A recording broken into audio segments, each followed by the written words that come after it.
I think we're live. Yes, Chad, do we look live to you? we're live. We're live. I feel like kind of on the Joe Rogan podcast, right? We're live right now.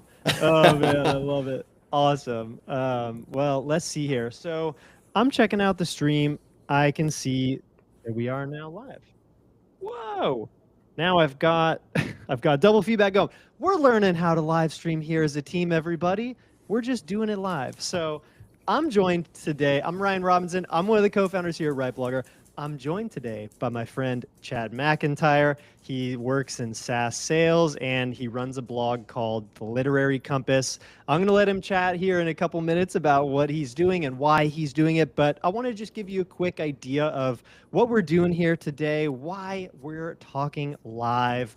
I wanted to host a session with Chad in particular because I connected with him through RightBlogger. He's one of our customers there. He's been using our tools to help with his content creation, research, promotion process, and we had an awesome call. He asked such great questions that I think really I wanted to just show all of y'all the types of questions he's asking because he's doing a lot of things the right way already. And we'll get into that. We'll talk about some of the early wins Chad's already been experiencing with his blog. And I wanted to focus our conversation today around a lot of the sort of beginner to intermediate questions that a lot of new bloggers ask, and people who've been doing it for a while maybe haven't seen the types of results they want, and we just wanted to have a really free-form, chill, cool, two guys and whoever else is watching No. type of conversation. So I'd love to hear, where are y'all tuning in from? If you could drop into the chat, type in where you're watching from, that would be amazing. I see we've got Kelly Anthony from Table Rock Lake, Missouri. Hello, Kelly Anthony. And we've got Yelena from Maryland. Thank you for joining us. I'm here in Venice Beach, California. Chad, where are you at? I'm from Long Beach, and we just found out we're an hour away from each other, but with Friday traffic, maybe 8 hours. So That's it. We traffic's just found horrible out right we now. could have done this together, and maybe next time we will. But Maybe next time. that's so That'll be fun though. Oh, we see more of you guys. We got Enriqueta from Miami. Welcome. Oh, this is so awesome. Nicholas from Orange. All right, guys. I got to give a quick shout out to Nicholas Meir in the chat. He is my internet marketing professor from college back in 2009, 2010. Correct me if I'm wrong, Nicholas. But Nicholas was a huge part of my inspiration for even becoming a blogger. I think one of the first things we did in his class was we sat down and we registered our domain names. And on that day, my life changed. Nicholas, I tell this story, by the way, all the time. So you're always with me. You've become a huge part of my life, even though we don't talk all the time. But I'm going to come down to Orange. I want to see you soon. And oh my gosh, Jocelyn from New York. Hello. Kellyanne, Western Downs, Australia. What? Chad, we got people from all over the world here. This is pretty awesome. That's pretty cool. Definitely excited. Definitely excited. Have you ever done something like this before? No. So, forgive me if I'm not the best at it, but I promise I'll deliver. I'll deliver something. You're handling it with grace, my friend. I'd say you're a natural at this. Yeah, I will love say it. though, like the influencers that talk in front of those cameras, I always thought, I was kind of laughing, but man, that's a hard job. That's a hard job. We'll talk more about this. I think Yeah. this is something that I enjoyed a lot, but I have to continually make it fun for myself. And this applies really to blogging, content creation, any type of online business. Like, if you don't really work hard to keep it alive and find the fun, find what's creatively engaging and challenging to you, then it's really easy to burn yourself out over time. And I have a feeling that's going to come up at some point in our convo, but I don't want to burn too much of your precious time, everyone, today. So the format for our conversation is going to be a pretty free-ranging Q&A style convo. Chad's prepared a bunch of questions. I've got a ton of questions from you guys that you submitted to me ahead of this session as well. So many questions that we may not be able to get to all of them today. And so if that's the case, we will do a round two. I promise you. We will get to all the questions at some point in time. And if you have a question, anything related to blogging, content marketing, content creation, please feel free to drop it into the chat anytime. There's no wrong time to ask a question. If we're talking about something that sparks a question for you, please just pop it in. I'll try and flag it, make sure we answer it at some point during our convo. And if we don't get it, I'll capture it for another time. So all that being said, I want to just share my screen real quick here and do a little show and tell of Chad's website. This is theliterarycompass.com. Now, Chad, can you tell us about what this site is and why you decided to bring it to life? Yeah, I mean, I decided, look, if I'm going to start a blog, and obviously there's work to be done here, I'm going to do something I'm passionate about, something that I've always loved doing, which is just reading.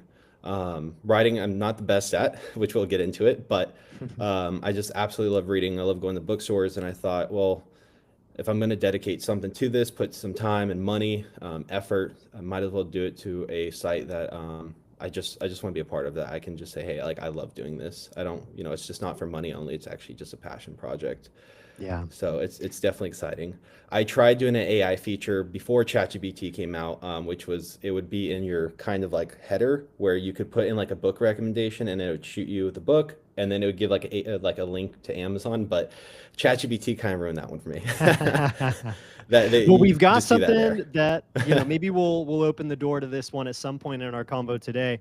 Tool Studio is a brand new beta feature inside RightBlogger where you'll be able to design a book recommendation tool for your readers. I don't know if you played with this yet. We didn't talk about this before we went live, but this is something we definitely want to explore because based on different criteria, you can have someone land on a page of your site or, click a button in your header and open a tool and be able to kind of describe like, hey, I want books based on this types of criteria. I like these types of authors.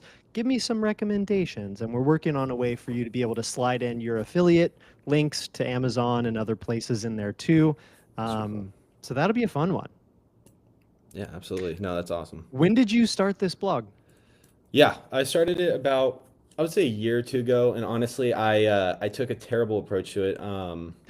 I would say, which is something we'll talk about in the blog, is it's called black hat SEO tactics, where essentially I wasn't patient enough, and you can go and you can buy backlinks, which we can talk about later. Essentially, it spammed my site so bad that I could not rank for anything, and so literally, and just going through some stuff, we were transitioning. I actually lived on a Catalina island, so I moved off, and then once I got, Respark, the people I kind of want to shout out right now, kind of that got me back into it, is my wife. She loved the site, and so that was something that I was like, okay, we got to keep going. And then my buddy Darren, who I'm wearing his shirt, he started a WebSteady, which is a website build. He's in Texas, but I saw him grind out his company, and he's just doing this full time. And I was like, okay, like that's inspiration too. And then of course, after our conversation, I just felt like everything was aligning. So I talked to the guy who created my website again. I said, look, I got spammed. And he was like, yeah, you did. So we had to redo our site maps and everything. And then once that happened, I just started ranking again. But it took a lot of time and effort to do it. But it was definitely well worth it. Some lessons you do have to learn the hard way. Buying links is a really good lesson to learn. It's not the way to do it. And don't do it on Fiverr. Yeah, especially don't do it on Fiverr. Please. If you're, as far as quick link building 101 here, getting links that point to your blog from other reputable, authoritative, real websites is a very positive thing to do. It's pretty much how Google and other search engines are still assigning authority to websites. And so link building has always been one of the primary ways that, you're going to increase the rankings for your site across all search engines. And it's still the case. There's no way that search engine algorithms are going to learn how to essentially assign authority without links as at least a part of the algorithms for the many years to come. So link building is important, but the best ways to do it are by building real, genuine relationships with other website owners, content creators, people who run podcasts, YouTube channels, influencers, others in your space, or tangentially related spaces where you have the opportunity to reach out, provide some valuable content for them, be a guest on their show, offer something of value in a form that they want to receive the value. And when you nail that equation, getting links back to your site is just this positive side effect of it. And so, what we're talking about here, it takes months, it takes years. It's not this kind of thing where you can just pay $20 and expect to get positive results. I know. Hopefully people are nice in the comments. They're like, what a rookie mistake on that one. Hey, I've made that mistake myself too. It's so I think tempting. it's They're like, yeah. important. You got to Yeah, learn and these lessons. I do want to say they'll tell you we can get a domain authority score of 90, and it's true, but it's spam. I don't know how they do it, but it's just don't. If it's too easy, don't do it. Don't Don't do buy it. links. Don't buy Yeah, links. don't buy links, please. God, don't buy links. Cool. Well, before we hop into kind of more of our Q&A section here, I wanted to also ask, you brought out a really fun prop Yes. that was part of your inspiration for wanting to create a blog related to books. Would you be comfortable Yes. sharing? So I want to preface this quote from Oscar Wilde. He said, "People know the price of everything, but they know the value of nothing." And so my wife and I, because we just find it so much value, we decided to invest into a first edition Ernest Hemingway, For Whom the Bell Tolls, signed from Hemingway. And I look at this as just an inspiration piece. I never want to sell it. It's just is just a blessing to have, and it's just a source of inspiration. You know, even if it was $20, it'd still be, you know, it has nothing to do with the price. It's just an absolute source of it. So I look at it all the time. It's about as cool as it gets. Yeah. So, yeah.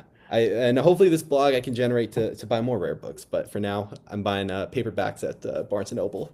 That's it. That's what we're talking about. Don't use that book as like a cup holder ever, please. No, God no, God no. Just highlight in it, take some notes.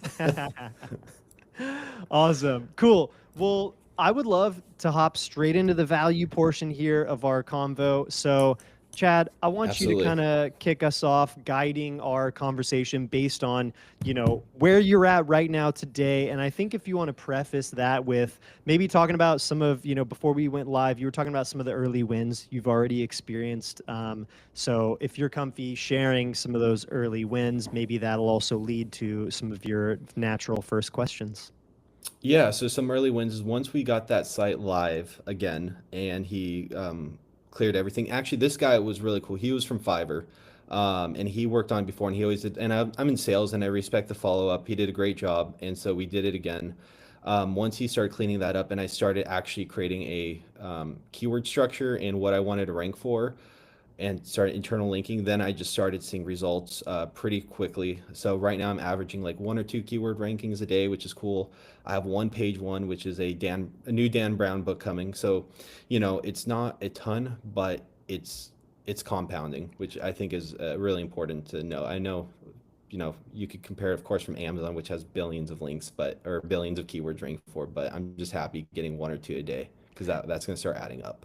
Yeah, this is, I mean, it's a game of putting in the wins, planting the seeds now, right? Like this kind of stuff does take time. And now that post for the new Dan Brown book that's already ranking on page 1, is it a review post or something else related to the book? Yeah, it's I mean, I used your tool for that one. I just put in that Dan Brown book, and then I changed which we'll talk about, like the tone of it, which just answered the questions on Google. It just worked perfectly. It hit hard on that. I've done it for other books, but something about that one, I'm still learning why. Sometimes I just don't know. But that book hit #1. So I'm excited to learn more why, but sometimes I guess it's just sometimes a mystery of it. Um, but yeah, I just put in your tool and I clicked the long form content, and then I just click generate. So it worked. Is it The Secret of Secrets or is it a different book? Secret of Secrets, yeah. Secret of Secrets. Okay, cool. I want to just show Secret of Secrets. I want to just show, since we're on the stream here, we got visual aids. Let's pull them up. I'm very interested in some of the more nuances of this like search engine results page, and maybe we can understand a little bit more of this together. So I just Googled Secret of Secrets. It picked up that it's the new Dan Brown book. You can see, you know, the publishers, Dan's site, Amazon. These are the kinds of things, Reddit, that's kind of working, you know, up here at the top. And we've got, you know, Goodreads, Wikipedia, all this stuff. Like what I notice is that everything on page 1 is fluctuating all the time, especially for new search engine results. But what Chad was talking about here is he nailed what some of the questions were, that Mhm. Google's asking around these terms. And Google presents these questions here in the people also ask section because this is what real humans are typing into Google related to, Dan Brown books and sometimes related to this book. And so this is like a cheat code right here. This people also ask section is literally a cheat code for finding a bit more niche, a bit more nuanced Mhm. topics or ways to approach writing about a subject matter that are going to be less competitive. And when you really nail answering these questions, it's a way to kind of hack the search engine results a little bit to where, a site that's relatively new, like Chad's site here, will have the opportunity to kind of punch above his weight class and potentially rank, very early on in these types of search engine result pages. And, we can see on a brand new SERP like this, things are always Yeah. in flux, right? There's variations at all times, but I just wanted to show you guys that as kind of an example. Yeah, and that's the frustrating thing. Like yesterday, and then my buddy's in Texas, he searched it like Secrets book review is there. Yeah. I guess it's not there anymore. It's just stuff like that not getting frustrated about. But yeah, for sure, I understand Right. once like And I Amazon didn't and type like book CNN post it. review, so I didn't Let's really try give that. us Yeah. the exact right search engine results page, but y'all get the picture. We don't need to find receipts on everything here. Yeah, for sure. I guess I mean the thing I kind of wanted to kick off is if someone watches this, they're like, okay, I want to start blogging, and they have all these ideas. Would you say go for something that is profitable, maybe something low competition, or would you just say you got to do something you're passionate about? Such a good question. So, to me, the overlap of the two is really the sweet spot that hopefully you can find. And what I've always found is that as long as you're choosing a general topic area that you're personally interested in, you will be able to figure out how to monetize it as long as, there actually is an audience of other people who are interested in this stuff too. But from my perspective, every single time, and trust me, I have done this the wrong way more than most people.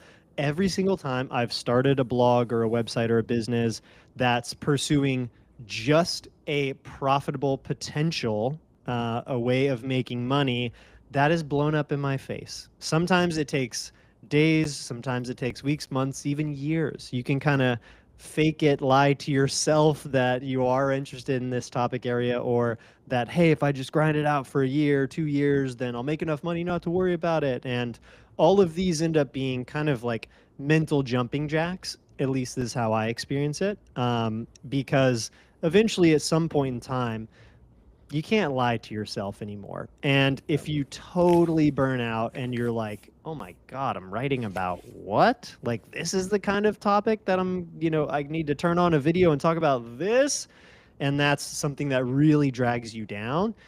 There will reach a point where you can't fake it anymore. So, my advice is always choose something that you're personally interested in. And I think for us overthinkers out there, looking at you, yep, Chad, yep. it's very easy to also think, oh, it needs to be my passion. And I think that's also like really overdoing it. As long as you're choosing something that you're interested in, I actually think your blog is the perfect example of like, hey, you love reading, you love books. Like, if you, I have a feeling maybe you'd identify as like a book nerd like me. I would And hope so, so right? it's great. It's a Yeah, great topic for you. I think you chose really well because it's also pretty limitless, right? Like there's always. always new books coming out. There's a huge catalog of classics that you could always review and talk about as well and make lists, include tools. It's a pretty infinite playground. For sure. Um, and I think you're talking about like this kind of like paralyzed by choices. If I am a nerd, I like the kind of like referencing stuff. But one of the things I dedicated the blog to, besides books, is Sylvia Plath. My wife inspired me. She has some brutal stuff. It's kind of hard, but one of the things is like the parable of the fig tree, which is essentially you have all these figs you can choose from, but they're all really really good options. But at the end of the parable, she doesn't choose anything and she starves because everything is so good. And so when you're coming to blogging, right, and we're talking about these different strategies, and you can different YouTubers and different softwares, and this guy's making this money, and you kind of get like paralyzed. You're like, I don't know what to do, and you end up doing nothing. And so coming from a beginner who doesn't know any of these techniques, or just doesn't know even like WordPress or Squarespace or whatever, like what would you say for them to do? I mean, how can they do like baby steps? Oh, so you are really good at asking questions. I knew this would be awesome. I'm trying. So the only way, literally the only way to make progress with a blog, or I mean, any type of business, but especially a blog, an online business, is to make incremental steps towards your goal, right? It's so easy to stand at the base of a mountain and look up at the top and think, oh my God, I'm never going to get there. But forgive me for all the hiking analogies. Like this is what my passion is. Hmm. And personally, I love the challenge of hiking up a huge mountain, but I know that it's going to take me, hours and sometimes days. If you do really crazy stuff, weeks even. And so blogging is really a game of figuring out what the next incremental win is going to be in front of you, and only worrying about, if you're at step A, only worry about step B. Nothing else matters. Step XYZ, where you're making, 200K a month or whatever, is just an illusion. Yes, people are really doing that. Like that, that is a real thing. You can build a business that big online still. Don't let anyone tell you you can't, but you will not get there by focusing on how to build a $200,000 a month business today. You got to build a $200 a month business first. And so, you can break things into different categories like tech, right? Like get your blog set up, get it dialed in, looking right, feeling good, delivering a good experience to users. And thankfully, like WordPress has come such a long ways. I still highly recommend Yeah. WordPress. And we've got a post on the RightBlogger blog that we can drop into the comments, or shoot me an email, ryan@rightblogger.com, if you want the link to the WordPress themes we recommend. But we just recommend a couple of them. There's just a few really good ones out there that are simple, easy to design a blog. And Chad, your site looks awesome. I don't think you need to change anything about it.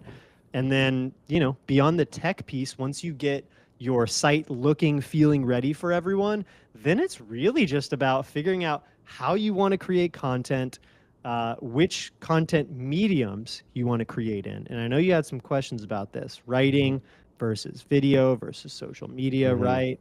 Yep. And so making that decision is a really good, important one. But it's also, it's important to know that any decision you make can be reversed, can be undone. You can change course at any point in time, but you really do need to make choices to experiment with things and just worry about getting them published. Get your first few articles live. If it's your first month blogging, aim for 1 or 2 articles a week. Don't beat yourself up about it if it's hard, if it takes longer.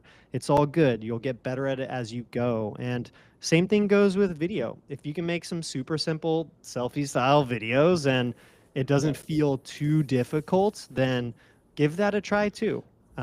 Do a very simple edit. You don't have to worry about crazy, high production value stuff.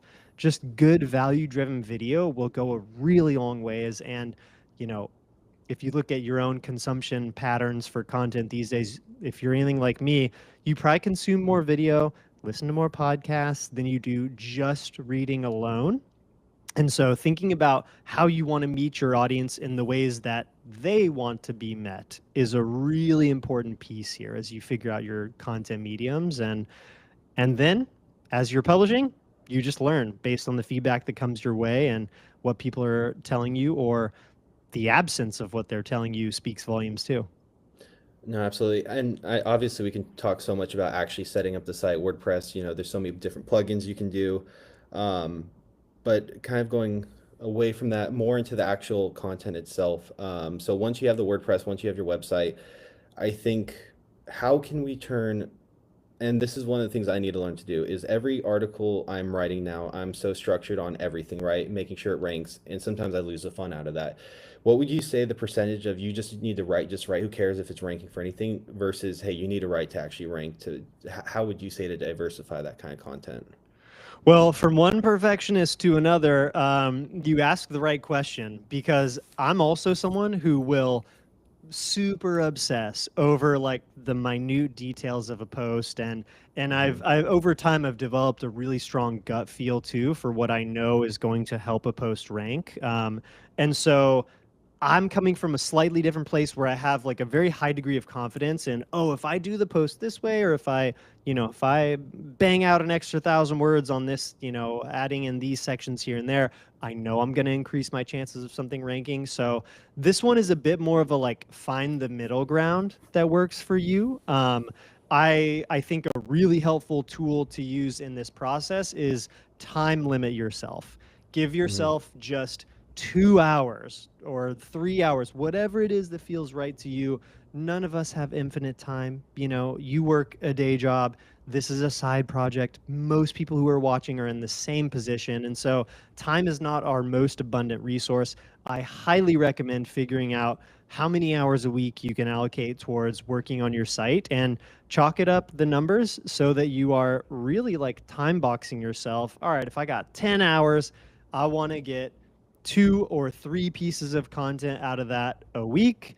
That means I've got maximum, 3 hours per blog post. And if that's the way your math works out today, work with that constraint. Take it as a challenge, as an opportunity to publish the best thing you possibly can in that 2 to 3 hour, time budget, let's call it.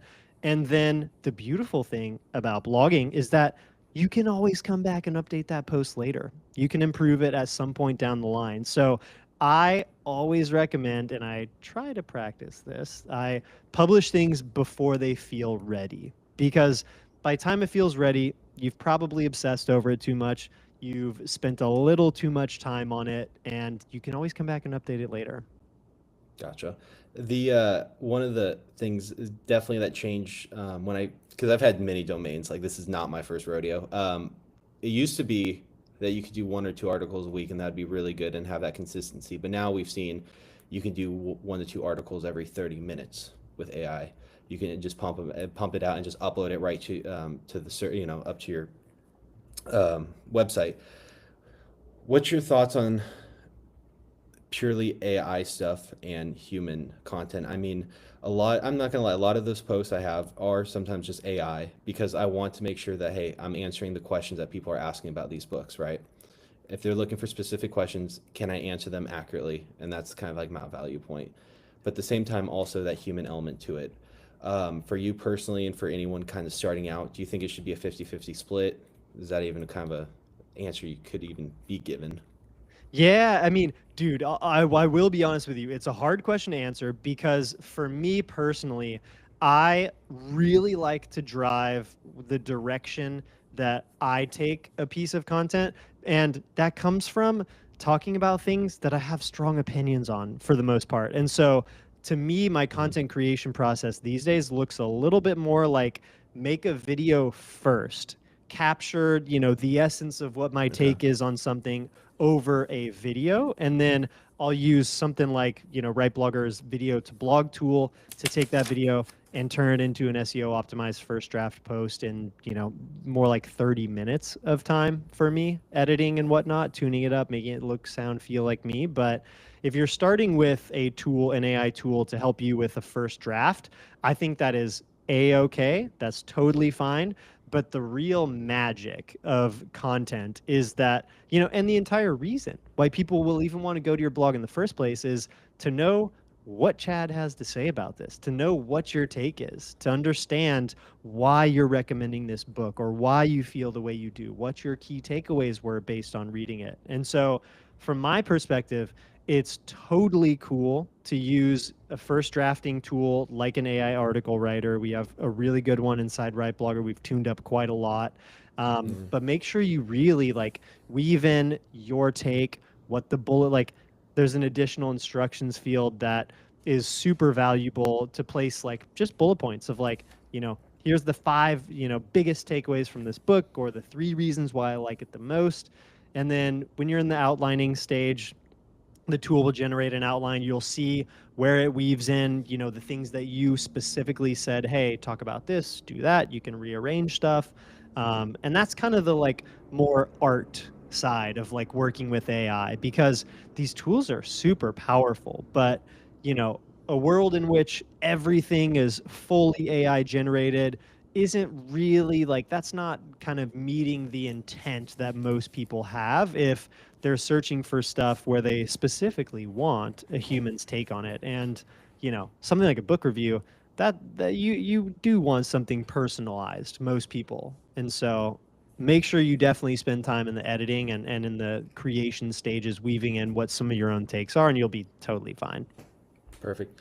I mean, I guess that's one of the things about writing. Do you feel that the the reason why people don't get into the blog is, do you think it's more of the technical aspect? They're like, I have no idea how they get frustrated at the website. They're like, I can't learn SEO. Or do you think maybe it's just, do you think maybe it's just like imposter syndrome? They're like, how can I write something I'm not an expert in? I don't have a doctorate degree. I don't have a master's degree. And that's one thing, something I kind of overcame. I'm going to school for sure, but I'm not an expert in this by chance. I love reading, and that's kind of like my go-to. And just curious, what's your thoughts on that in Oh man, I particular? run into imposter syndrome every day. And I run into it inside my own head every day too. Yep. So you know, I'm not out here saying that I know everything, that I'm the best at everything. I think that's crazy. But we're all in this human experience to learn from one another, and there's nothing wrong with teaching other people from where you're at today. Just be clear where you're coming from. Don't misrepresent yourself and say, "Hey, I'm Chad and I have a PhD in literary Right. sciences or something," right? Like Right. you're not claiming that on your site. You're being real. And you're talking about it from what your perspective is. And, I was chatting with another RightBlogger customer earlier today. Shout out to Steph, who's a single mom running a really cool single mom blog in Australia. And she also brought up like feeling a sense of imposter Yes. syndrome around talking about these subject matters that are meaningful to her. But here's the reason why you can definitely just create content about things that meet yourself where you're at. It's because you have real lived experiences. And that's also a huge differentiator between what you'll be able to create and what AI will make, because you are coming to the table with like real examples and things that have occurred in your own life. And so I think that's really falls into the category of limiting self beliefs. And in terms of working with that, I've found like a lot of really just helpful things in the lane of like talking to friends, talk with your partner, like if you're feeling low about a particular thing, like therapy is also really great. Like all these Yep. tools, doing things that kind of shore up your own sense of self are really important in my life. And so like every day I spend, usually around an hour before I even look at my phone, doing meditation, yoga, reading, like doing slow things for myself that I know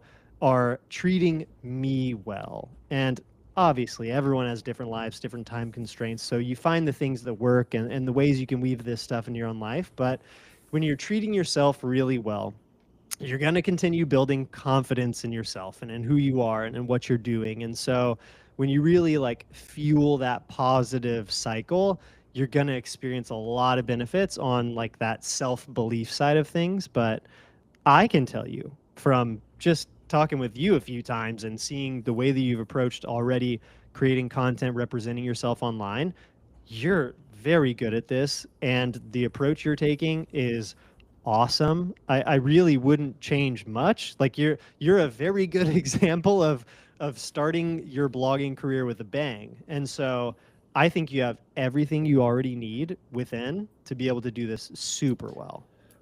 And that's kind of something I want to ask about is, if someone picks a blog and they're working hard, they're passionate about it, they're taking courses, whatever they're doing, and it's not gaining traction. Obviously, right, we want to be positive, but at the same time, where do we have to draw the line, saying they're investing money and time, right? When would you cut it off, saying, look, you're doing everything right, just something about that blog, there's no traction, maybe we should just cut course to a different niche or a different idea? What would you say is a good healthy timeline before, like, not to quit too early or spend too much time and they're like, all right, you put a lot of money and time in this, and we could have allocated the resources differently. The best time range I can give you for this is 3 to 6 months. That's Three a to six months. really good window to like figure out, all right, is what I'm doing working at all? Or like really look too, like within that 3 to 6 month window, look at how you feel about the content Yeah. you're creating. Like, are you enjoying this? Has your enjoyment gone up? Has it gone down? Investigate why. Maybe that means you need to switch something up about the format you're creating in or the types of topics you're creating on. I can't even tell you how many times I've started sites and, within Yep. 3 months of starting it, I'm like, I was doing a blog about that? What? Like I Yeah, wasn't even interested in it. I just saw my a niche one day and got excited about it. I don't even want to share the GoDaddy account, how many domains I had. There's this book, Yeah. it just came out now, All Makes Sense. He's also a writer too. It's called the ADHD. He's an ADHD blogger, literally. That's what his site is.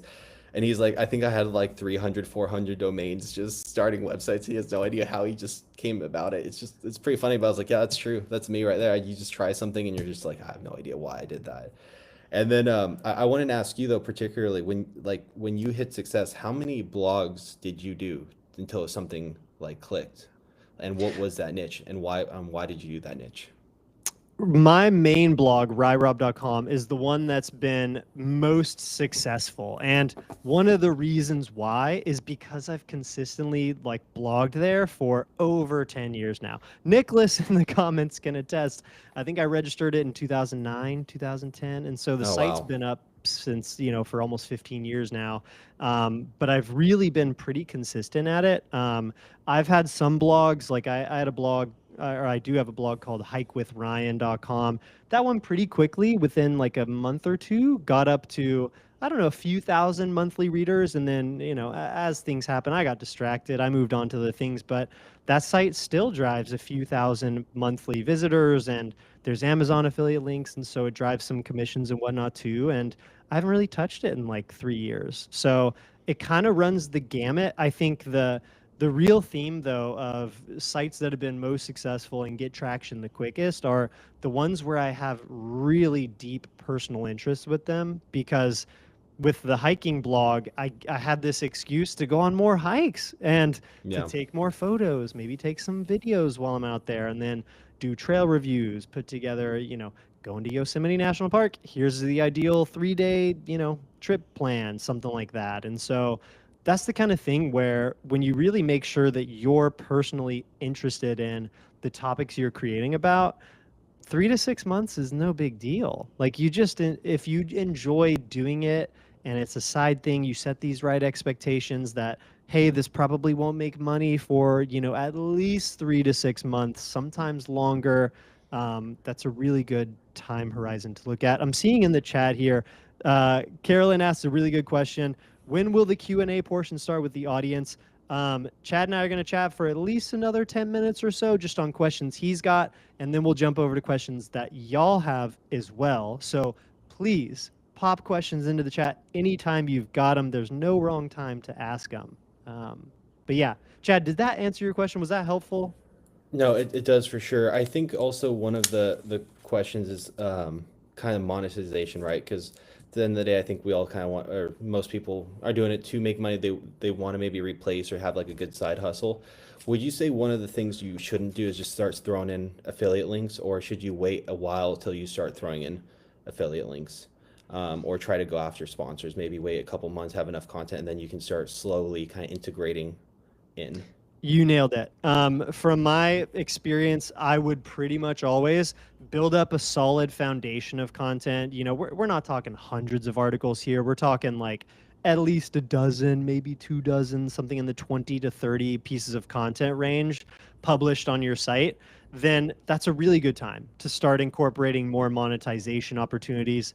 But if you're publishing articles that have very natural, direct, affiliate link opportunities from day one, that's not a bad thing. Like with your site, if you're affiliate linking to Amazon already, that's not a bad thing at all. I just wouldn't expect to see, people clicking those links or driving any sort of commissions for, some months down the line as you begin to get more traffic ranking and or more rankings and then some traffic flowing in.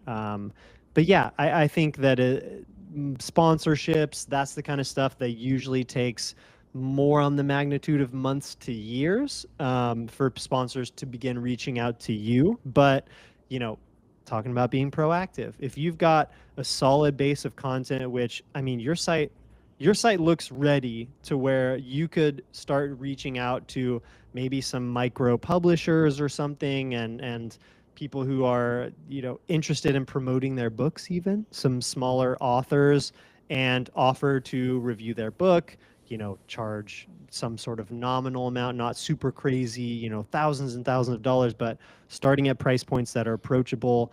um, I think that's a good time to begin testing it out, but you have to also like logically walk through what the next steps are. They're going to ask, first question, how big is your audience, right? Yep. And so you want to Yep. have an answer to that. It doesn't have to be, waiting until you have tens of thousands of people that are coming to your site, but as long as you have some sort of audience figures, then people will pay to get in front of, your audience. Gotcha. And then even just different strategies, because my wife and I were thinking about just sponsorships in general. Um, if you reach out to them, and have you ever seen like maybe half sponsor where you just ask for a discount saying, look, my traffic maybe is not to your extent, but I'll buy your product, let's say at a discount rate, and I'll promote it. Is there stuff like that just to get a relationship in the door, or just they'll probably just say no, like you Oh, just have you to wait? should totally ask that. So, I mean, you work in sales, shoot your shot. I It might as well, highly right? recommend always shoot your shot. I say this as someone who people reach out to me all the time asking for discounts. I almost always say yes. That's a very dangerous thing for me to say on a live stream, but for good people that lead with love, like have some sort of positive spin to the message they're sending, and just need a little bit of help, like I'm always down to support good people. And so I would say don't underestimate how much other people are going to kind of respond in a similar way. And, with most products and services, there's margins built in for handling discounts. So that's a really great way to start getting like, some momentum going. And when you get something for discounted or free, like that always feels really good, and you're gonna like, you want to like give yourself wins and keep the momentum flowing. Gotcha. And then if I have maybe time for one more question, Oh, of course. once you start making money, let's just say I make $100, you make $200. How would you say is the wise thing to reinvest that back into the blog? Or would you say just that's I think every business kind of asks that question too. You start seeing the shiny objects, you start want buying stuff. But curious, what's your thoughts on that when you start making little money? But I'm laughing because, I see Andy in the chat here. He's gonna laugh with me.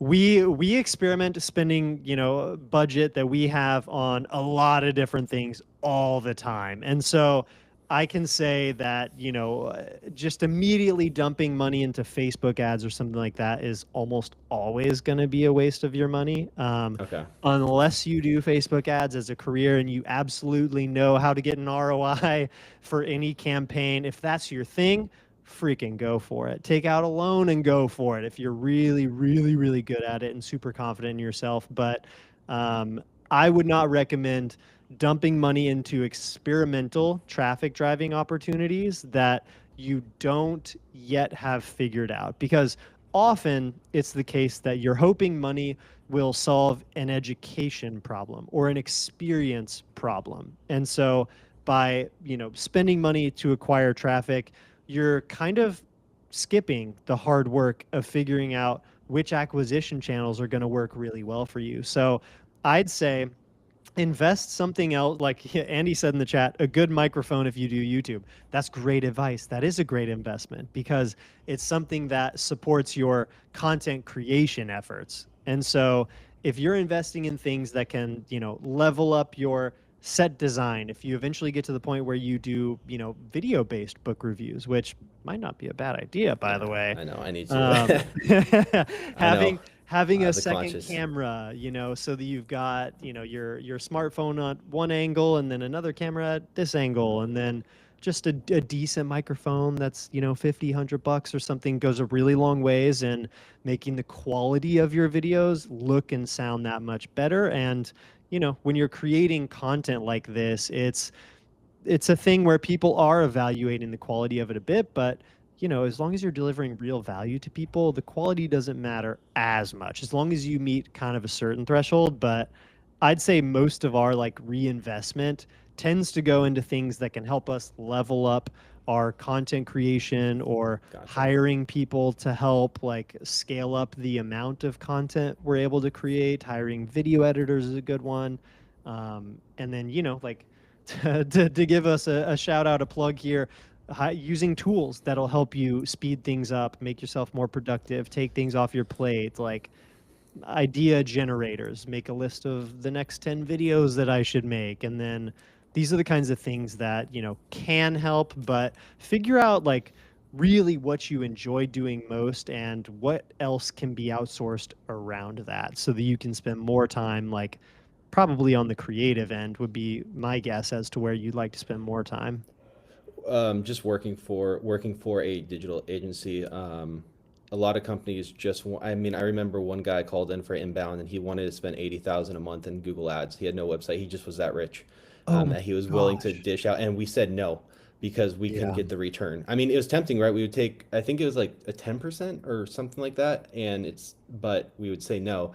And that's what I was going to ask you. Do you see a lot of people just get this money and just thrown into like Google Ads and just saying, hey, like that's the easiest way to get traffic because it's just going to be on page one if they hit the right keywords? And that's kind of what I was thinking. It's pretty easy to just throw money away online, especially on like chasing traffic acquisition. I say that knowing full well that some people have cracked these things. I have not. I am a Mm, fan of organic traffic opportunities. Like, I have pretty much never really spent money to acquire traffic for any of my sites. I focus solely on like, social media platforms where I can publish videos and short form content, and then SEO. Like, SEO is still very much alive. I know I saw some questions in the chat, and I know you had one too. Is SEO dead? SEO is not dead. It just keeps evolving. SEO is hmm quote unquote been dead for, once a Yeah. year for the last 10 years. And I'm in sales, right? They keep saying cold calling does, but I book demos all the time. So I'm like, I don't know what's dead about it. You exactly. just suck at it. I'm sorry. You just don't know how to call. Yeah. I mean, and to be fair, it's changing, right? Like, AI is It making is. everything change, but There, it's yeah. in just a new set of things to learn. And, one of those new things which I think, could be super relevant to you. Let me see if I have this up on my screen, if I can share. I would love to share this to give you kind of an idea. I do have it. Perfect. So I wanted to show you this. I did this kind of in advance of our call because I knew this would probably come up. Inside RightBlogger, we have this new feature called Tool Studio. For now, it is actually only available on paid accounts. I do want to make sure everyone knows that. But we have so many people using our tools that we had to limit this one a bit. So this isn't available on free accounts. If you do want to upgrade to paid, try it. If it's not for you, just let us know. We'll refund you, no questions asked. We're real people over here. We're not out to just make a quick buck. We want you to get an ROI on this stuff. But I wanted to show you Tool Studio. This is where you can go and create embeddable tools that you can host on your own blog. And so this is a tool that I made that recommends mindset oriented books for entrepreneurs. And so this is an example of a tool that you could embed on a post or a page of your site, Chad, and people would be able to interact with it. Let's say Simon Sinek is my favorite author, and I want book recommendations on business, and let's just say fiction for the sake of this. You'll click Get Recommendations. This is kind of a preview of the experience that the reader will have when they're on the site. Jeez. And you can Yeah. see, boom, you get a really quick, list of 5 recommendations with an explanation as to why this book was chosen. And I don't want to spend a ton of time on this, but you can grab the embed code here and just copy paste this onto a page of your site, and it'll be up. You get some analytics. You can set up a custom call to action that allows you to send people to an email form or some other sort of mechanism that allows you to deepen relationships with them. Very So cool. this is just one small example of like how SEO is evolving in the age of AI. A lot of super simple question and answer, easy to answer things are being wiped out by AI. It's going to appear in the AI overview, featured snippets, things like hmm that. And so having more interactive, interesting content where people can come and get super personalized stuff by interacting with something like a tool is one way to really like boost your engagement with people, and then also like, still continue delivering value in this world through SEO. Gotcha. And then talking about kind of like the monetization business, right? Setting up a business. Do you think they should do that right away, like an LLC or sole proprietorship, or just wait until you make like $1,000 or something and then start looking into it? I don't know. Such a good question. I'm a big fan of using carrots for this. So like giving myself a carrot and saying, hey, once I make $1,000, just to give everyone a round, easy number to think about, once I earn $1,000 from this site, boom, it's a business. Then maybe sometimes I won't even worry about making an LLC for it. I'll just consider it a sole prop, register it locally in my city or my state for $100 or $200, whatever that cost is. But I highly recommend just keeping your costs super low. You don't need to incorporate until you're making, several thousands of dollars Right. realistically. It's just extra income you can add to your tax return if you're in the US. So it's pretty simple from that perspective. I wouldn't recommend signing yourself up, immediately for some sort of like ongoing annual renewal fee for your business entity. It's not going to feel great if 800 of your $1,000 in earnings for the year is Yeah. going to your, going to the Yep. state. Yep. Oh yeah, for sure. No, I mean those. I mean, there's so much more we could talk about, like with Yeah. the tactics Clearly, and we're stuff. going to But do a round yeah. two on Oh this yeah, for sure, because for I sure. do want to pop into, I Yeah, saw some absolutely. That's what really I was good gonna say. questions come through. Yeah, Um, absolutely. I agree. and Chad, if you got takes on some of these too, I want you to jump in, man, or tack on, something you're thinking about or feeling as well. For sure. So let me scroll through here. I saw a really good question I wanted to make sure we answered. Okay. Ellie asked, what is the best way to get traffic to a brand new blog other than paid ads? We did talk about this a little bit. My take on it is SEO is still very, very good, but you're planting a long-term seed. When you're publishing content that's designed to rank high in Google, other search engines, it's gonna most realistically, unless you're Chad, apparently, it's gonna take you months, possibly years, if it's a really competitive search term that you're trying to rank for. But most cases, it's going to take you on the magnitude of months, 1 to 2 months, to rank for something that's moderately competitive. Now, where you can kind of punch above your weight class, get some early wins, would be if you choose much more niche, nuanced topics. These are called long tail keywords. And we have a really good video and article about this on the RightBlogger blog, where I talk all about how to identify long tail keyword opportunities. But it's essentially just choosing stuff that's a much more specific search. There's going to be less competition. That's kind of the way to really like hack around getting more traffic sooner.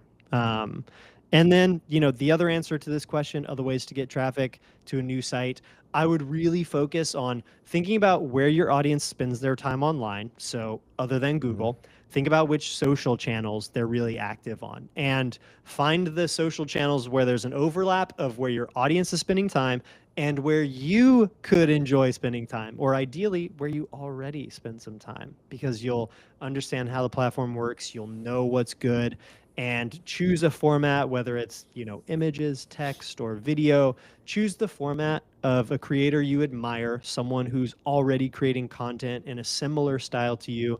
Don't copy from them directly, but draw inspiration. It really helps to see the other ways that the ways that other people are doing something, and then just apply it to your own niche. Give it a try it on for size, see how it feels, and then, consider it an experiment. But those two buckets, plant the SEO seeds, think about one, maybe two social channels where you could spend some time, plant some seeds there. And really, all you want to do in the early days is get to your first one-on-one interactions with people. When you can get people to your blog, messaging you on your social platforms, having one-on-one conversations with you, commenting on your site, on your videos, that's how you're going to learn. And that's how you're also going to begin building real relationships with people. And what we're talking about here is a months to years magnitude type of business you're going to be building. So the quality of the relationships you start building with people is absolutely everything, and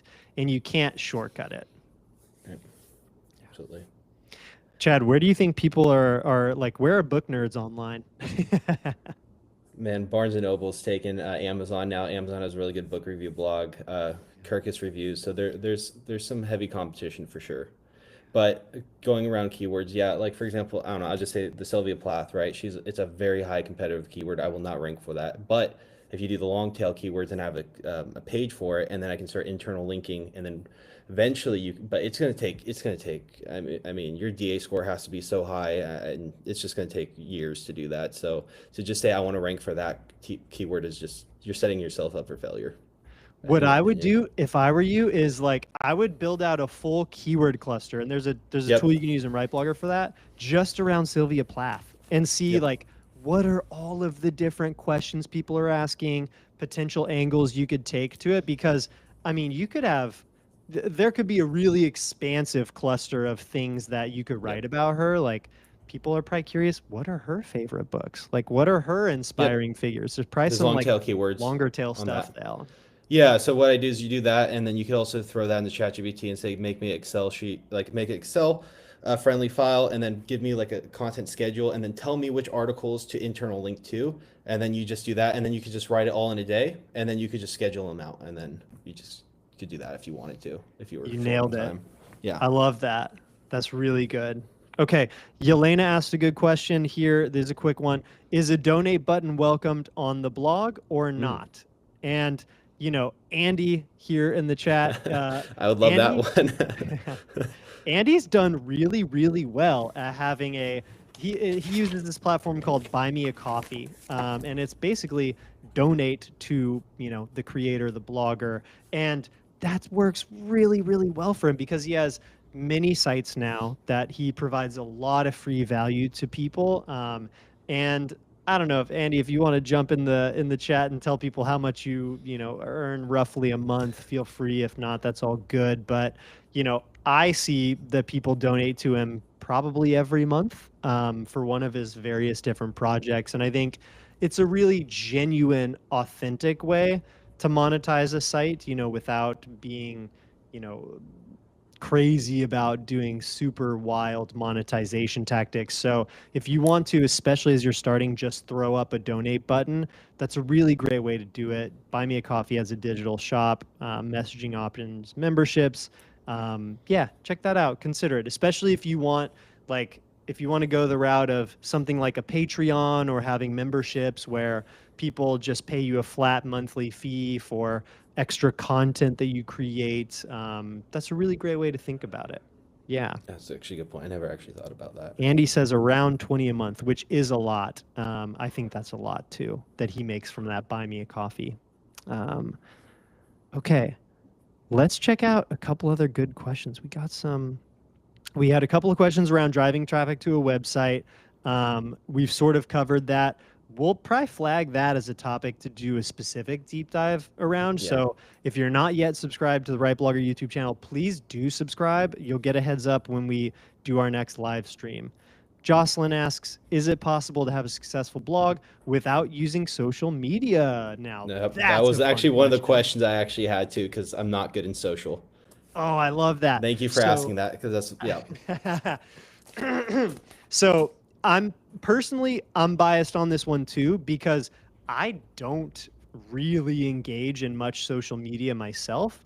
I create content for social media platforms, but on my phone, like I don't think right now I even have Instagram, Facebook, TikTok, whatever.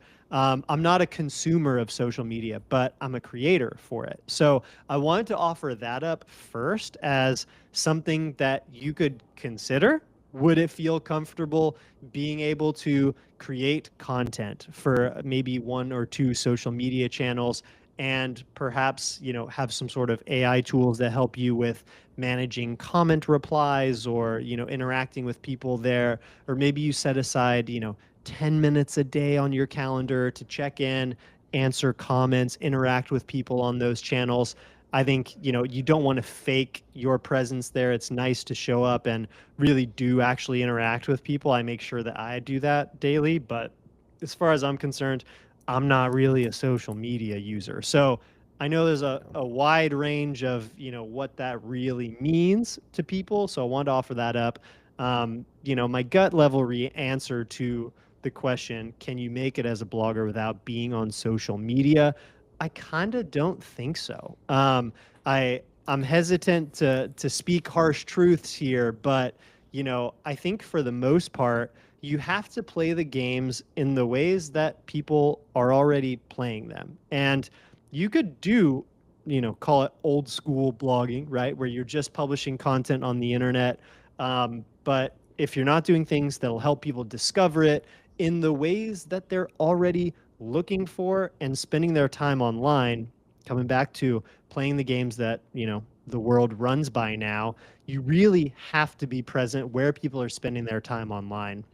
Now, you could do something like Substack or Medium and focus, super specifically on like writing based platforms where people who love reading and interacting with writers are specifically engaging in those communities. But if you want to play like, let's say, the biggest game, attract the biggest audiences, you kind of do need to figure out how to work with yourself to play some sort of role creating content for social media. Now, I say this as someone who like came to social media pretty late. Like I was a blogger, I was not an influencer social media person, and that's something that worked really well for me for a long time. But I think look at your own consumption patterns and figure out how you can play some sort of role in just one or two social platforms. You don't have to be inauthentic or fake or pretend like you're just someone you're not.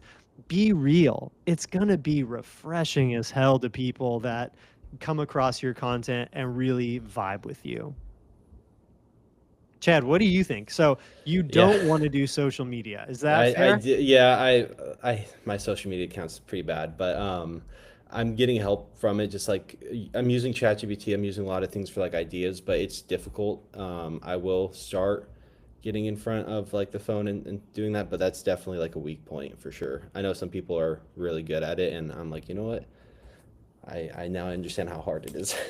I mean, dude, I'll be real with everyone. Like I was super nervous to do video when I first started making videos. Even still, like I'll have my moments where I'll feel a little, butterflies. I'll feel nervous before going live or before making some videos. I'll think like, oh, do I really have anything to say about this topic? But you find that once the camera's rolling, or if you can really like, here's a creative hack that I've used.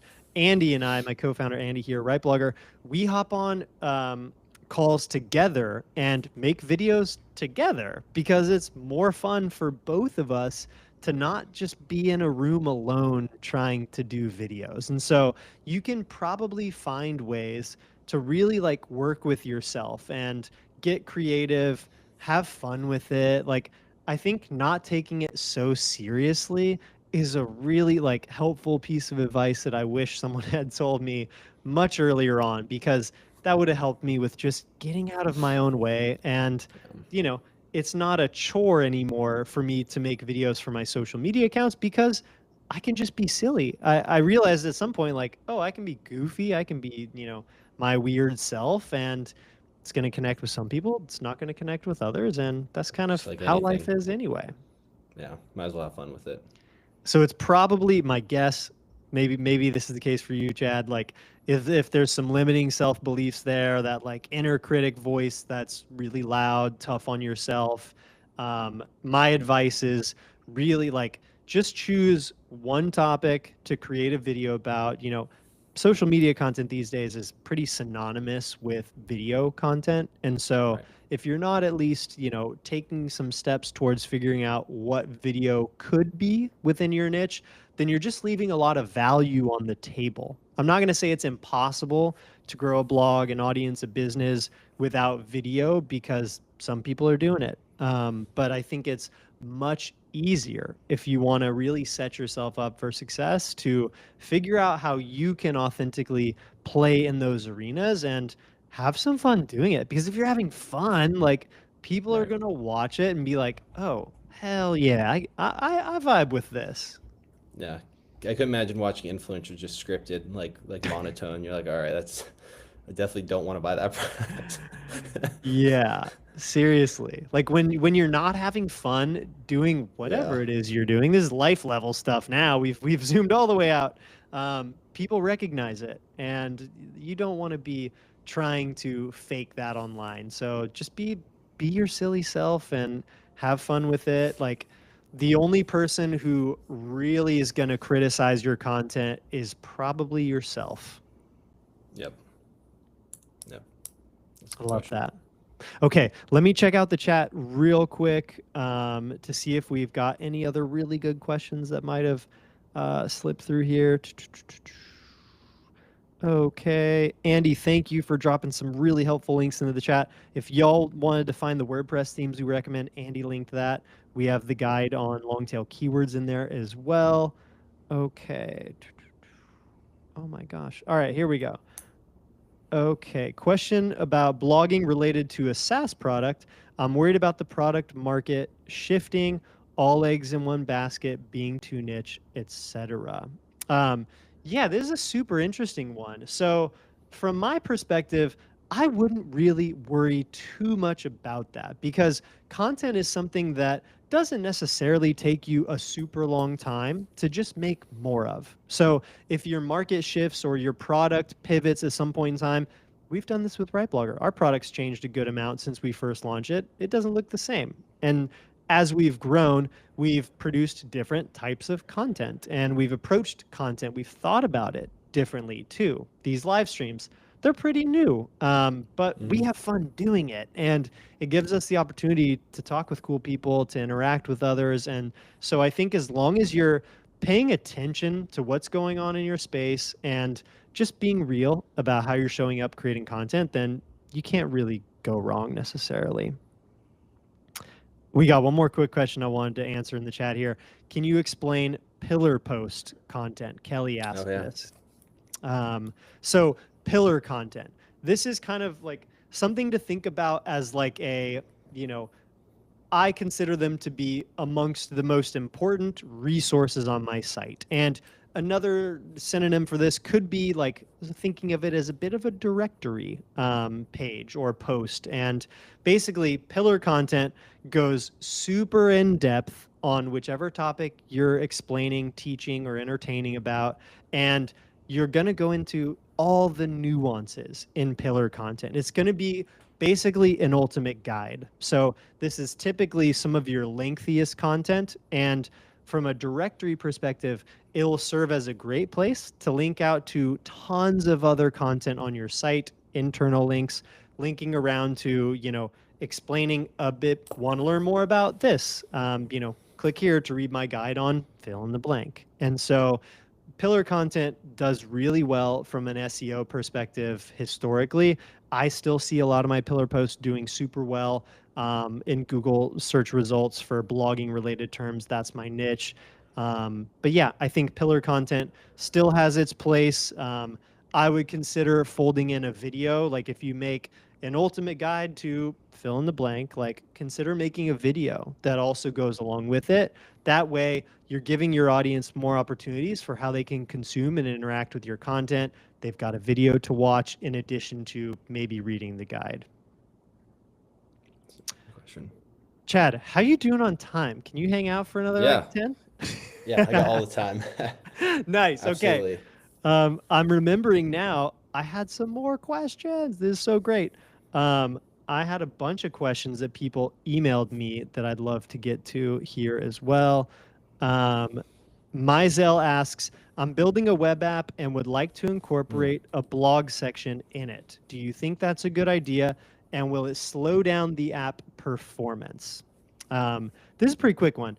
Having a blog to support any type of business, whether it's a web application, a SaaS business, a coaching service, consulting, selling online courses, having a blog to support that business is a very good idea, because a blog is where you get to own your space online in a world where, TikTok could be banned next week for all we know, or, Vine disappeared. It was a Oh really yeah. popular short form video platform. It disappeared overnight. And a lot of creators had their entire audiences there, and they saw their businesses wiped out overnight. So a blog is a place where you get to control the real estate online. You get to control the look, the feel, how you talk, how you interact with people. And so it's your home base on the internet. I highly recommend having a blog. It gives you the opportunity to educate and entertain people in ways that you get to control all of it. And then, you go out on social media, you share that content, you bring them to your site through that and through SEO.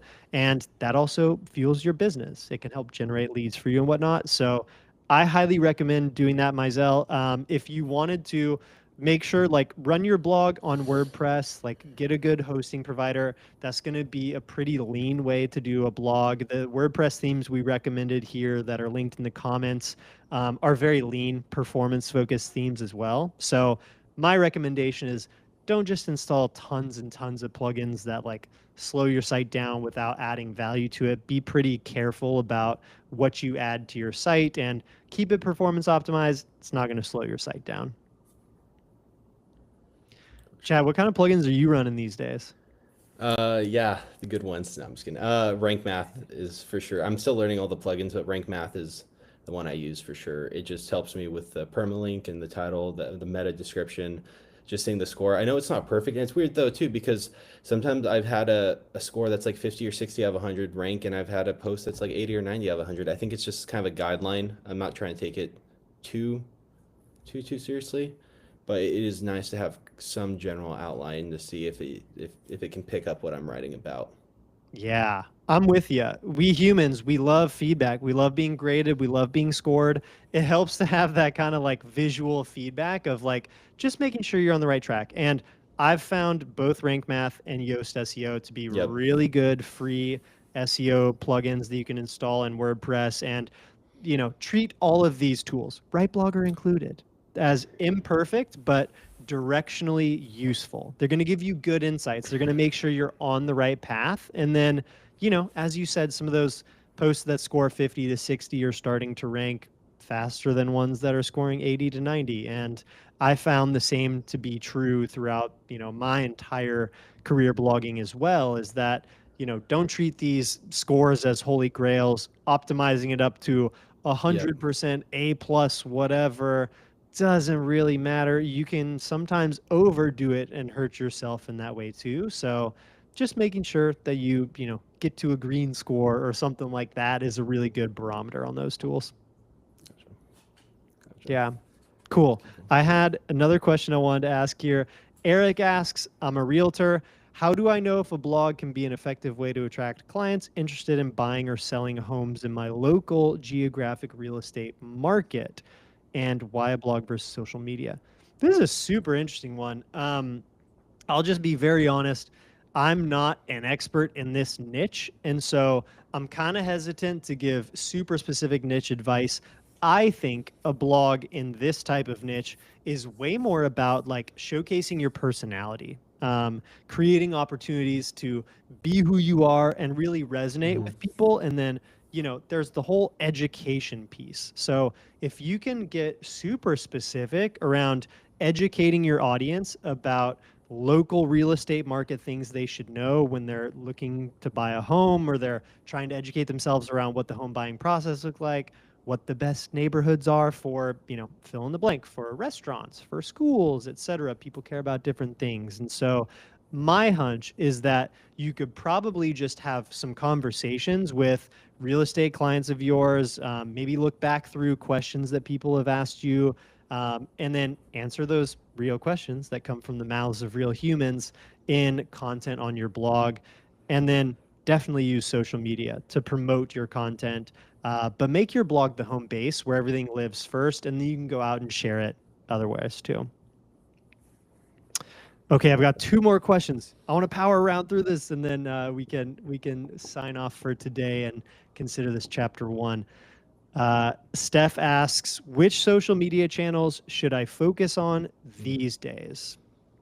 This is a good one. I think the best answer to this question would require a lot more nuance in understanding Steph's business or her blog, her niche, what she's doing, what she wants to do, what her goals are, right? But in the absence of context, the platforms that I find most effective myself these days include LinkedIn, because right now, LinkedIn is super rewarding. The platform is rewarding short form video quite a lot. So if you can Yep. show up and publish some short form videos, that vertical stuff, that's maybe a minute or less in duration, that kind of content's performing really, really well. And they're trying to compete hard in, the short form attention market for video. And so that's a platform where you might be able to like kind of punch above your weight class for sharing content there. And the best thing about making vertical short form videos is that you can also share them on sites like TikTok. You can share them on Instagram Reels, YouTube Shorts, um, maybe even some other places. But it's basically you create one asset and you can share them on all the different platforms, X/Twitter. That's another one that loves short form video. And so I think the best answer to this question, which social media channel should I focus on, is always going to be the one where most of your audience spends their time. So, in the absence of knowing that, go out and find the answer to that question. And hopefully, you're within your own target audience. And so you already know where you spend time online. Sure. Chad, are you thinking of trying out any social platforms after our Well, convo today? I have an Instagram.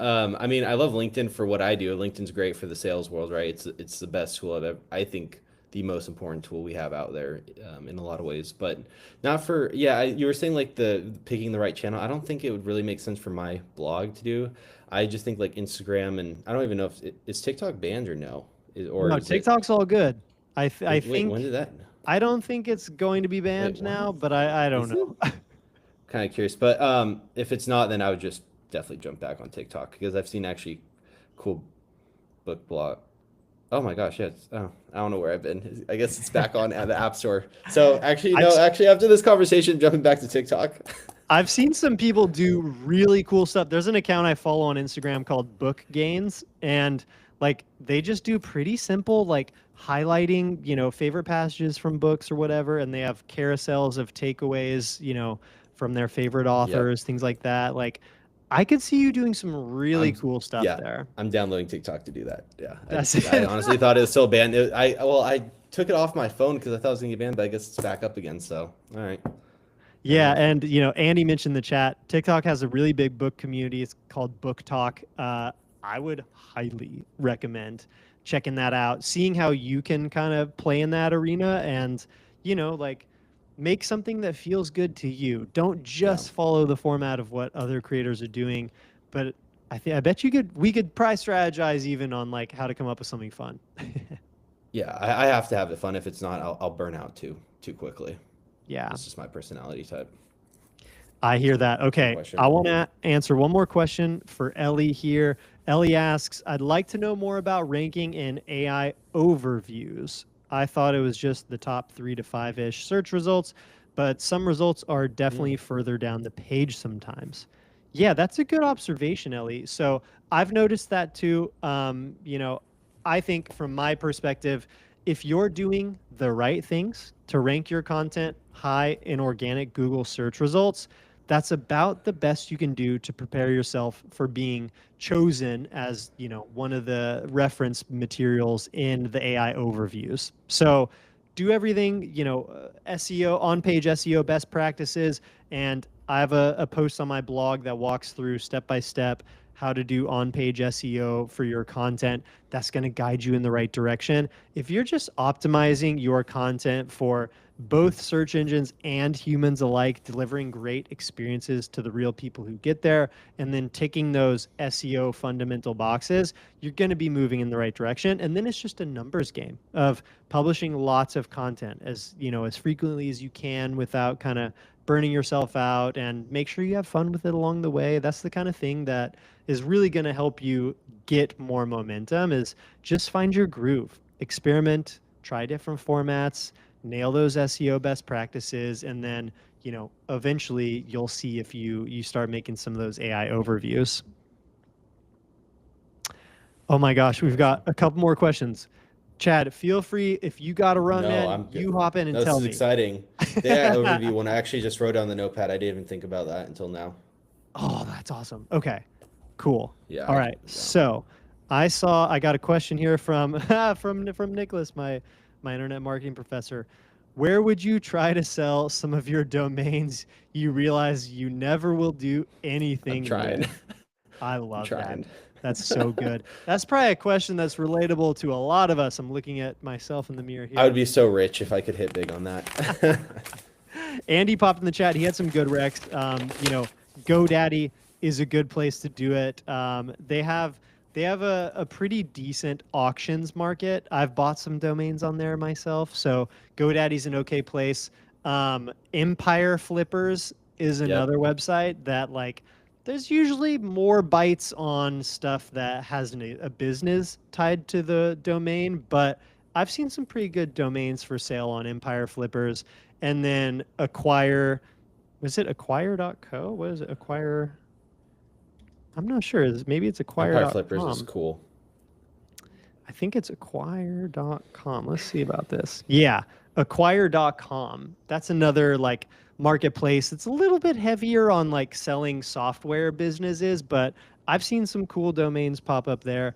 Especially Nicholas, you've been doing this thing for a minute. You might be sitting on some gold. So if you wanna drop me a line, we can chat about how to sell some domains, and I could reach out to some friends who I know just kind of do that a bit more professionally than I do. But guys, this has been great. Chad, do you want to ask any more questions before we wrap up? Yeah, I'm just kind of curious. The different formats, like it's like Squarespace, you have Wix, and I'm not obviously sponsored by any of these, but could you actually make it big and make a really good income just using Squarespace or no? Because I know it's like a lot of built-in features, but I know like you don't have the plugins, which gives you that advantage. But it's also easy because I'm not good at web developing. I mean, what's your thoughts on using like something like a Squarespace for people that are new and that want to make it, kind of monetize and make it profitable eventually?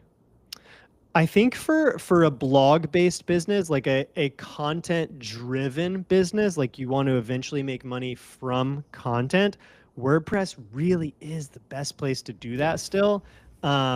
Maybe that wasn't what you were hoping to hear, but Yeah, I no. think going through the hard work of understanding how the platform works, like, yes, you're going to beat your head against the wall sometimes, but finding people who can maybe like complement any skill gaps you have by fixing something that breaks on your site or installing a new theme or updating things, like, but I think that it's really important to understand the fundamentals as much as you can yourself. And I say that as someone who, like, Andy's designed almost all of the look and feel of my blog, and I don't do much as far as maintenance of it. I know how to change colors. I know how to like move Yep. elements around on a page, but like I couldn't custom, design the website that I have myself. And so I've been really fortunate to like find friends along the way who can help with these kinds of things. And so find some collaborators, some people who'd be willing to like do some stuff with you. Maybe, you pay them or you trade like favors, or you do something else that kind of fits into their life in a way that they want to receive some value in exchange for them helping you in some way.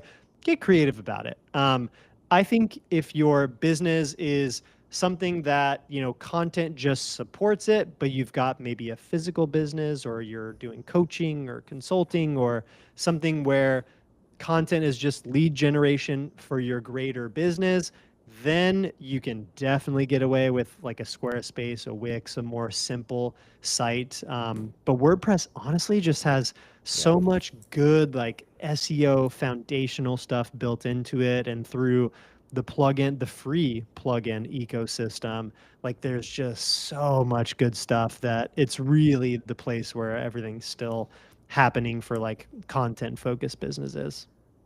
Absolutely. Yeah, I'm glad I did WordPress then. It was tempting. It was tempting. Yeah, like I mean, dude, you'll definitely run into things that are like annoying, frustrating, all of the above. Yeah, It happens to me too. You're not alone, but um, pushing through and like learning, enough to be dangerous, we could say, is a skill that'll really like serve you in the long run. gotcha. No, thank you for that. Makes sense. Yeah. Perfect. Of Awesome. course. I want to before we wrap up here, everyone, thank you all for joining. Chad, thank you. Like this has Oh, been awesome, man. You asked really great questions. I hope that this was valuable to you as well. But I wanted to just end by shouting out theliterarycompass.com. This is Chad's blog. It's relatively new, but it already looks really, really good, and you're producing some great content. So you know, we're all cheering you on here. thank you. I appreciate that. I'm trying. That's it. That's all we can do. Keep putting like one step in front of the next and continue experimenting. That's what we're doing here. So thank you, Chad. Thank Thank you. you, Yes. everyone who joined. Yes. Thank Thank you. you for participating in the comments, asking such great questions. Thank you to my Rob readers, my RightBlogger peeps who asked me amazing questions before we went live. We really appreciate it. We want to do more of this. So if you'd like us to do more too, please leave a comment below saying do more, and we will plan some more sessions. Bonus points if you'd like to tell us some topics that you'd like us to expand on. That could be something like SEO. We could pull in Andy if Andy will join. We could pull in Andy to do kind of a full on WordPress tutorial style live stream where we teach WordPress basics and we take your questions and show you how to do things inside WordPress, get your website looking good. We could expand, I mentioned SEO. That's a really common topic. So if you'd like to hear some about SEO, let us know in the comments below. Marketing, writing, creating content with AI, it's pretty endless. Let us know what you'd like some help with, and we'll be here. Thank you again. Thank you, Chad. Thank you. I appreciate everyone tuning in. Appreciate it. All right. We'll see you all Thank soon. you. Have a good night.